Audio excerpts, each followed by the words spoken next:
Let's end with something very practical here. A date, September 15, 2026.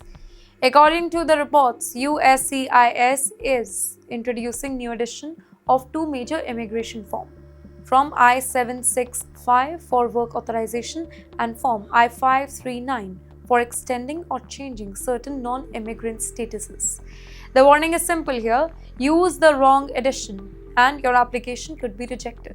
And this is particularly important for people filing EAD renewals, OPT, STEM OPT, or certain H4 related application. The whole report says that there will be no transition period after the new edition takes place. But there is a trap in another direction here too.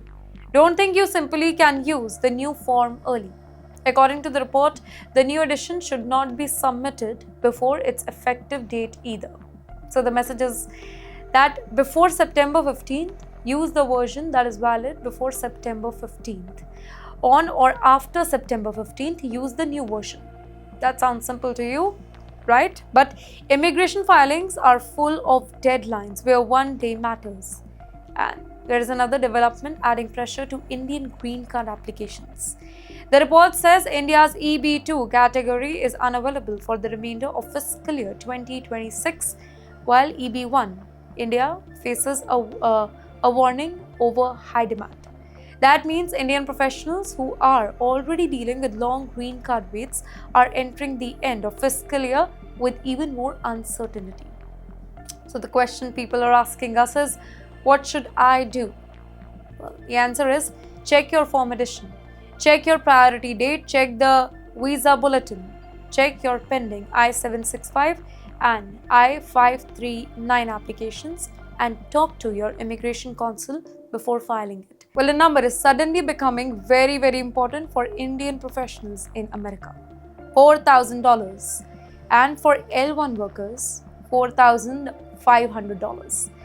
Ladies and gentlemen, according to the reports, a new Department of Homeland Security rule taking effect on September 9, 2026 extends the 9/11 response and biometric entry-exit fee to certain same employer H1B and L1 extension.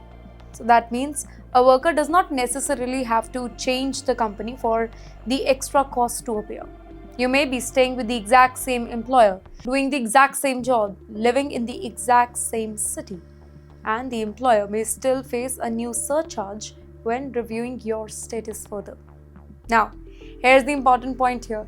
This does not apply to every company. No, DHS uses what the reports call a 50-50 rule. The employer must have at least about 50 workers in the United States, and more than half of that US workforce must be in H1B, L1A or L1B status.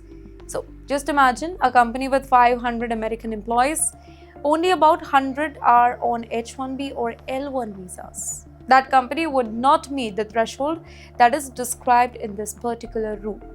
But imagine a company where the majority of its US workforce is made up of foreign workers. Now, the whole calculation, it kind of changes. And that is where large tech companies, in fact, along with tech companies, there are consulting companies and some India-linked staffing businesses. These all sectors could feel the pressure more strongly now. You know why? Because the cost can multiply very, very quickly. A company filing 100 H1B extensions could suddenly be looking at $400,000, and that too as an additional fee. 500 extension, $2 million. And remember here, this particular fee, it is described as an employer responsibility, not something the worker should simply be forced just to pay through a salary deduction here. But here comes the bigger question. What happens when sponsoring foreign talent? It gets more expensive. Let's talk about that.